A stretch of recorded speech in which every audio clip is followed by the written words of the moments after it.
శుక్రుడు కేతువు ఈ రెండు గ్రహాలు మనకి సింహరాశిలో జూలై 5వ తేదీ నుంచి కలుస్తున్నాయి. జూలై 5వ తేదీ నుంచి దాదాపు ఒక నెల రోజుల పాటు ఈ రెండు గ్రహాలు కలయిక వల్ల మేషరాశి వారికి ఇది ఎన్నో స్థానం అవుతుంది. మరి ఆ స్థానంలో ఆ గ్రహాల యొక్క కలయిక మూలంగా మీకు ఎటువంటి ఫలితాలు జరగనున్నాయి, జనరల్గా మీ పర్సనల్ చార్ట్లో కూడా కనుక శుక్రకేతుల కలయిక ఎక్కడుంటే ఎటువంటి ఫలితాలు వస్తాయి అనేటువంటి అంశాలు చెప్తుంది నేనైనప్పటికీ చెప్పిస్తుంది సాక్షాత్ లలిత అమ్మవారిగా భావిస్తూ ఆ లలితాంబిక అమ్మవారి యొక్క అనుగ్రహం మీకు పరిపూర్ణంగా కలగాలని మనస్ఫూర్తిగా కోరుకుంటూ, ద్వితీయ సప్తమాధిపతి అంటే ధనానికి కారకుడు, వివాహ సంబంధించిన వాటికి కారకుడు ఈ శుక్రుడు పంచమ స్థానంలో కేతువుతో ఉన్నాడు. కాబట్టి ఎట్టి పరిస్థితుల్లోని ప్రేమ వ్యవహారాల విషయంలోని, షేర్ మార్కెట్ సంబంధించినటువంటి విషయాల్లోని, జీవిత భాగస్వామి విషయంలోని, పార్ట్నర్స్ని ఎంపిక చేసుకునే విషయంలోని చాలా జాగ్రత్తగా ఉండాలి మేషం వారు.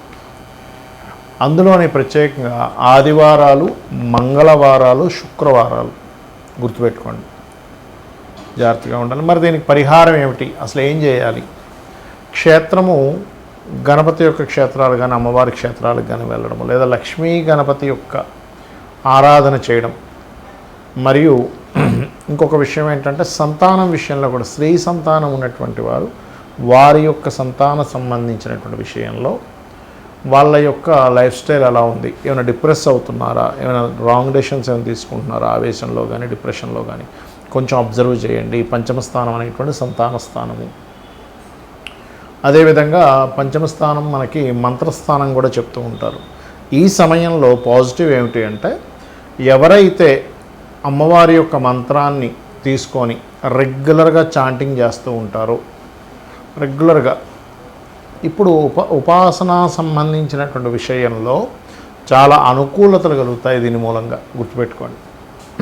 అదేవిధంగా ఈ పంచమ స్థానం అనేటువంటిది కొంత ఫ్రెండ్స్తో అంటే స్త్రీ స్నేహితులు ఉంటారు, స్త్రీ సంబంధించిన స్నేహాలు ఇట్లాంటివి ఉండేటువంటి విషయాల్లో కూడా కొన్నిసార్లు వాళ్ళతోనే మనకి చెడి అదొక రకమైనటువంటి వాటికి దారి తీయడము, షేర్ మార్కెట్లో అసలు పూర్తిగా తెలుసుకోకుండా ఏదో ఇన్వెస్ట్మెంట్ చేయడం, గోల్డ్ మీద ఇన్వెస్ట్మెంట్ చేయడం. ఎందుకంటే సింహరాశి అనేటువంటిది మీకు పంచమ స్థానం ఏదైతే ఉందో అది గోల్డ్కి సంబంధించిన ఇది కూడా సన్ అనేటువంటిది. కాబట్టి ఇటువంటి విషయాలలో ఎట్టి పరిస్థితుల్లో తొందరపడి రాంగ్ డెసిషన్స్ తీసుకోకండి దయచేసి. ఎవరికైనా డబ్బులు ఇస్తున్నారు, ఎందుకంటే కుటుంబ స్థానం అధిపతి ధనాధిపతి కూడా శుక్రుడు అవుతాడు. స్త్రీలకి ఎవరికైనా మనీ ఇస్తున్నారు, లేకపోతే ధన సంబంధించినటువంటి విషయంలో.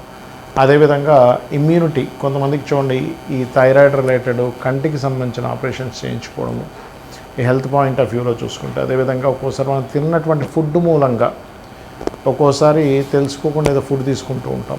ఇటువంటి విషయాల్లో కూడా చూపిస్తూ ఉంటుంది శుక్రకేతువుల యొక్క కలయిక అనేటువంటిది. కాబట్టి ఈ యొక్క విషయంలో జాగ్రత్తగా ఉండండి.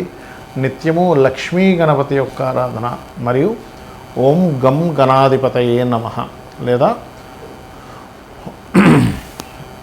నవగ్రహాల్లో రాహు కేతు గ్రహాల దగ్గర దీపారాధన చేయడము, అదేవిధంగా సర్ప ప్రతిష్ఠ చేసిన వాటి చుట్టూ ప్రదక్షిణం చేయడం చేయండి.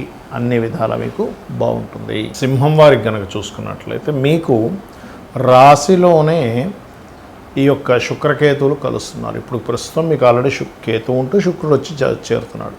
అతను 4వ అధిపతి, దశమాధిపతి. అదేవిధంగా ఇది ఎన్ని రోజుల పాటు ఉంటుంది? జూలై 5వ తేదీ నుంచి జూలై ఎండింగ్ వరకు ఉంటుంది కాంబినేషన్. అదేవిధంగా మీకు ఈ కాంబినేషన్ మీ పర్సనల్ చార్ట్లో ఎక్కడుంటే ఎటువంటి ఫలితాలు వస్తాయి, ఈ యొక్క కలయిక గోచారంలో ఉండడం మూలంగా మీరు ఎటువంటి విషయాల పట్ల జాగ్రత్త వహించాలి, ఏ దేవతారాధన చేయాలి అనేటువంటి అంశాలు చెప్తుంది నేనైనప్పటికీ చెప్పిస్తుంది సాక్షాత్ లలిత అమ్మవారిగా భావిస్తూ ఆ లలితాంబిక అమ్మవారి యొక్క అనుగ్రహం మీకు పరిపూర్ణంగా కలగాలని మనస్ఫూర్తిగా కోరుకుంటూ, ఇక్కడ ఈ గ్రహాల యొక్క కలయిక రాశిలో ఉన్నప్పుడు ఇది ప్రధానంగా మీరు ఉద్యోగం విషయంలో జాగ్రత్తగా ఉండాలి. ఉద్యోగం విషయంలో మీరు చేస్తున్నటువంటి ఉద్యోగంలోనే స్త్రీమూర్తి మూలంగా మిస్కమ్యూనికేషన్స్ రావడం, తద్వారా ఉద్యోగంలో ఇబ్బంది రావడం అనేటువంటిది వస్తుంది. కానీ ఎవరైతే నిత్యము కుండలిని యోగము, ధ్యానము ఇవి చేస్తూ ఉంటారో ఖచ్చితంగా వారికి 100% బాగుంటుంది. అందులో ఎటువంటి సందేహం లేదు, గుర్తుపెట్టుకోండి. అదేవిధంగా మరొక విషయం ఏంటంటే ఇక్కడ అత్తగారి వరుస వారితో కానీ, అన్నదమ్ములు లేదా అక్క చెల్లెళ్ళు, ఎందుకంటే 3వ అధిపతి కదా, అక్క చెల్లెలు వరుస వారితో కానీ కొంచెం జాగ్రత్తగా ఉండాలి. మరియు శుక్రవారము, మంగళవారము, ఆదివారము ఏదైనా అగ్రిమెంట్స్ చేసేటప్పుడు చాలా జాగ్రత్తగా ఉండండి. అయితే ఎప్పుడైతే లగ్నంలో శుక్రకేతులు ఉన్నారో సప్తమంలో రాహు ఉంటాడు కాబట్టి మీరు జాబ్ సంబంధించిన విషయంలోనే, అగ్రిమెంట్ సంబంధించిన విషయాల్లోని, మరియు సంతాన సంబంధించినటువంటి అంశాలు, ఎందుకంటే న్యాచురల్ 5th లగ్నం ఇది, ఇటువంటి విషయాల్లో డెసిషన్స్ తీసుకునేటప్పుడు చాలా చాలా చాలా జాగ్రత్తగా, చాలా చాలా చాలా కేర్గా డెసిషన్ తీసుకోండి, గుర్తుపెట్టుకోండి. అలాగే మరొక విషయం ఏంటంటే ఇక్కడ గమనించినట్లయితే ఈ యొక్క పంచమ స్థానం మీద శని యొక్క దృష్టి ఉండడము, లగ్నంలో శుక్రకేతువుల యొక్క ప్రభావం ఉన్నందుకు మీరు రోజు కనుక ఉదయం నిద్ర లేచిన వెంటనే ఓం లక్ష్మీ గణపతి దేవి అయి నమః అని ఈ చేసుకున్నట్లయితే ఎక్కడా కూడా రాంగ్ డెసిషన్స్ తీసుకోవడము, మిస్కమ్యూనికేషన్స్ అవ్వడం అనేటువంటి జరగదు. ఈ రకంగా శుక్రకేతులు కలయిక ఉన్నప్పుడు సర్వసాధారణంగా అందరూ వాస్తుపరంగా కూడా ఏమవుతుంటుందంటే ఈ ఆగ్నేయ దిశ తెలియకుండా ఆగ్నేయ, తూర్పు లేదా తూర్పు ఆగ్నేయ దిశల్లో కూడా రాంగ్ జరుగుతూ ఉంటుంది. ఎలాగా అంటే అక్కడ కొంచెం అనవసరమైన ఈ పురుగులు పెరగడం కానీ, లేకపోతే అక్కడ కాస్త కొంతమంది తెలియక చీపుర్లు పెట్టడం కానీ ఆగ్నేయ దిశలో ఇటువంటివి జరుగుతూ ఉంటాయి. కాబట్టి ఈ యొక్క విషయంలో కాస్త జాగ్రత్త వహించండి. అగ్రిమెంట్స్ విషయంలో శుక్రవారం, ఆదివారం, మంగళవారం అసలు చేయకండి. జాబ్ సంబంధించిన విషయంలో కూడా ఈ రోజుల్లో పర్టికులర్గా తెలియని చిన్న మిస్కమ్యూనికేషన్స్ జరుగుతాయి. కాబట్టి ఈ విషయంలో జాగ్రత్తగా ఉండండి. అన్ని విధాలా మీకు బాగుంటుంది.